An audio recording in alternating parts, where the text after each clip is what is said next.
back here at Project Fox DIY. I guess that's the first time I'm saying that. So yeah, just was setting things up for a potential area for a deer food plot. So I'll do the raking, add a little bit of soil, and then put some pelletized lime on top of that using a traditional spreader. But yeah, I'll show you what I'm doing today.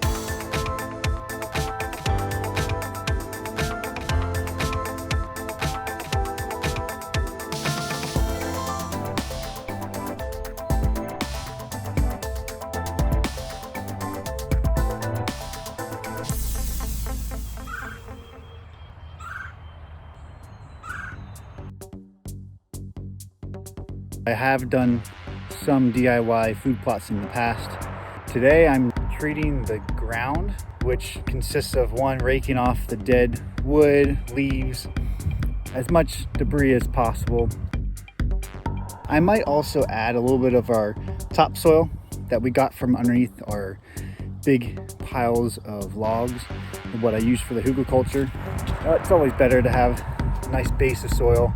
And then I have some pelletized lime I'll be adding to the soil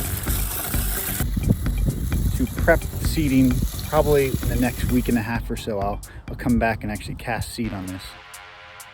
So the seed that I'm using is Imperial Whitetail Fusion. It's a perennial combination of clovers and different chicories, plants that are really nutritious to deer.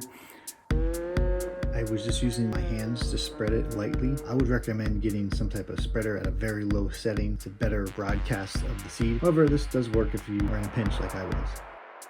I also am planning to plant some things in the hugelkultur this afternoon. We have some warm weather, but it's going to be back into the 40s and cooler for the mid-March time frame.